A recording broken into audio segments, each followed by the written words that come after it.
Les humains sont-ils les seules créatures sur Terre à aimer manger épicé?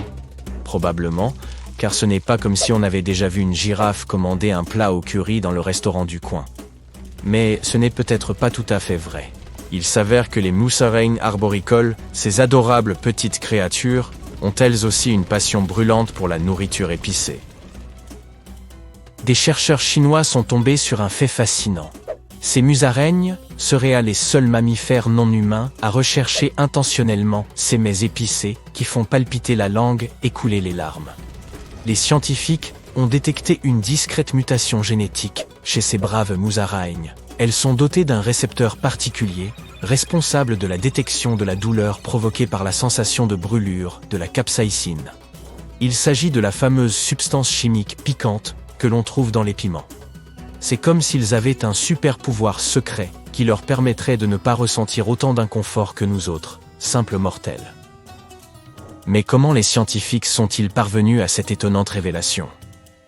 Ils ont décidé de s'aventurer dans la nature et ont examiné 5 musaraignes sauvages et un groupe de 6 souris sauvages, servant de groupe témoin pour ce test. L'équipe a ensuite pris note de la réaction de chacun de ces petits mammifères à la capsaïcine. Les souris ont réagi sans surprise. Elles n'ont pas vraiment passé un bon moment. En revanche, les musaraignes arboricoles sont restées remarquablement calmes. Le secret de la résistance des musaraignes aux épices réside dans un seul acide aminé qui les différencie de leurs homologues. Alors que de nombreuses plantes ont évolué pour dissuader les animaux de les dévorer en produisant des substances chimiques piquantes, les musaraignes ont réussi à déjouer les plans de mère nature. Les chercheurs à l'origine de cette étude estiment que la mutation génétique responsable de la tolérance des musaraignes aux épices représente une incroyable adaptation évolutive. Elle leur a permis d'élargir leurs horizons culinaires et de survivre dans des environnements divers. Mais pour nous autres humains, les épices ne sont pas une découverte moderne. Même dans le Danemark de la préhistoire, nos ancêtres ne manquaient pas de piquant.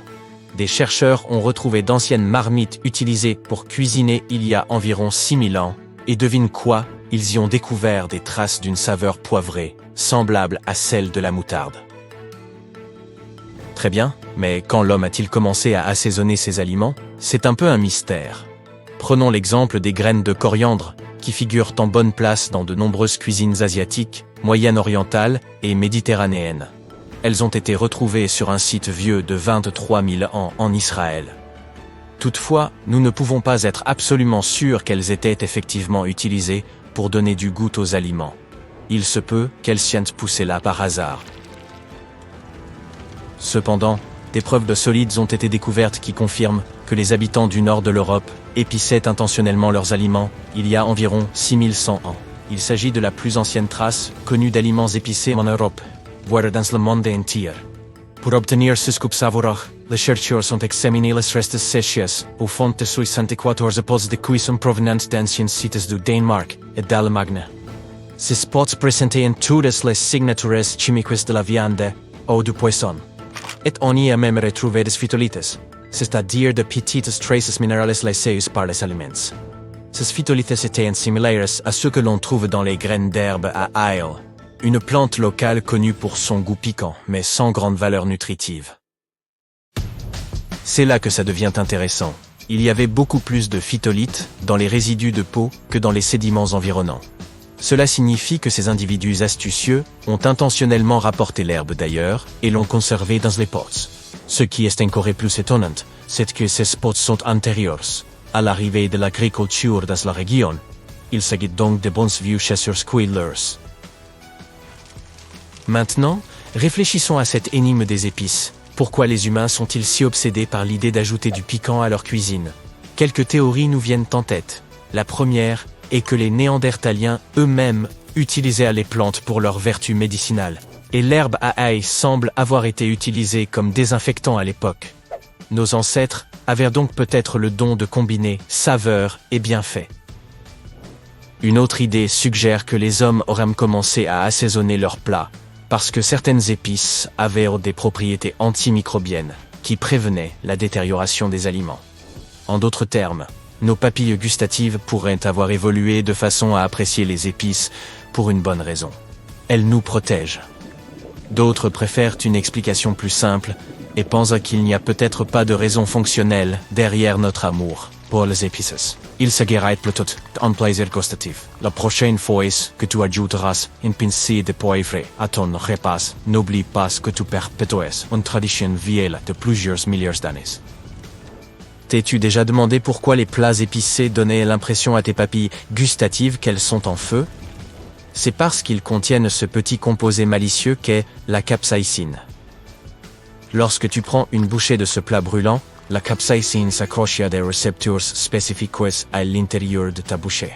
Sauf que ces récepteurs n'étaient pas du tout destinés à détecter la capsaïcine à l'origine. Ils ont évolué pour détecter la chaleur, agissant comme les protecteurs de la bouche et nous empêchant de croquer des aliments qui pourraient nous blesser. Mais le plus drôle, c'est que la capsaïcine et les récepteurs VR1 se sont retrouvés dans cette relation par accident. Lorsque la capsaïcine entre en jeu et déclenche ses récepteurs VR1, notre cerveau reçoit un signal qui s'exclame « Alerte au brûlant ».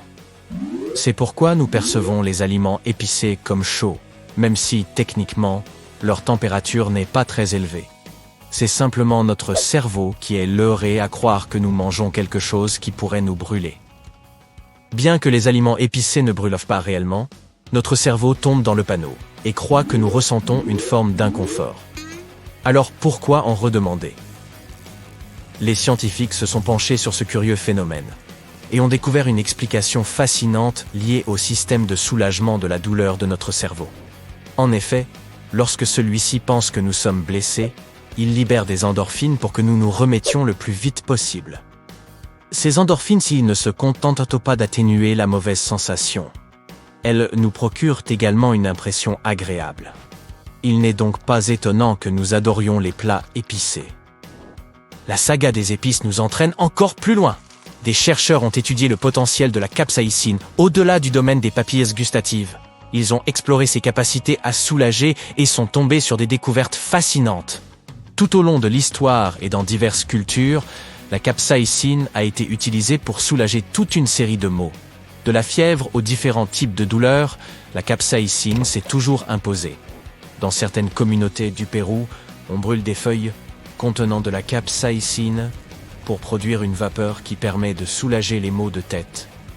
En République dominicaine, ces feuilles sont ingérées en guise de traitement et aux Philippines, les fruits riches en capsaïcine sont recherchés pour soigner les articulations.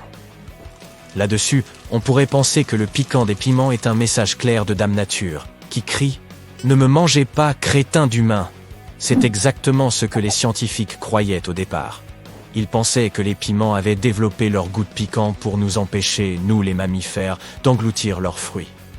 Cependant, des recherches récentes sur les piments sauvages suggèrent que la dissuasion des gros mammifères, comme nous, n'est en fait qu'un objectif secondaire. La véritable raison de leur ardeur est probablement leur façon de se défendre contre des menaces beaucoup plus petites, comme les insectes et les moisissures nuisibles. Dans les années 1980, des scientifiques ont proposé l'hypothèse de la dissuasion directe, pour expliquer pourquoi les piments étaient devenus piquants. Selon cette théorie, les piments voulaient s'assurer que leurs fruits seraient dévorés par les oiseaux, et non par des rampants maladroits comme nous. En effet, les nerfs des oiseaux, qui détectent la chaleur, sont parfaitement immunisés contre les charmes ardents de la capsaïcine, ce qui fait d'eux les parfaits disséminateurs de graines. L'hypothèse de la dissuasion directe a été mise à mal lorsque les scientifiques se sont penchés sur les variations naturelles dans le piquant des piments. Il s'avère que les niveaux de chaleur des espèces de piments ont tendance à varier, probablement parce qu'il n'est pas si facile de produire de la capsaïcine. Par conséquent, si ces piments peuvent se contenter d'être doux, ils cessent complètement de produire de la capsaïcine. Lorsque les savants se sont aventurés dans ces paysages poivrés, où poussent à la fois des poivrons doux et des piments forts, ils ont fait une découverte intrigante. Les mammifères, même lorsqu'ils sont confrontés aux poivrons les plus doux, n'ont pas vraiment envie de les manger. De même, les piments n'accroissent pas leur niveau de piquant simplement parce qu'il y a davantage d'animaux autour d'eux.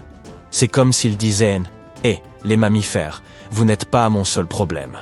Au contraire, le piquant des piments semble être étroitement lié au climat local. Les poivrons les plus piquants ont tendance à prospérer dans les régions où les précipitations sont plus abondantes. Pourquoi? À cause des dégâts causés par les moisissures. Il est vrai qu'elles font des ravages chez nos chers piments. Et il s'avère donc que ce sont elles, et non les mammifères, qui sont à l'origine de l'épice.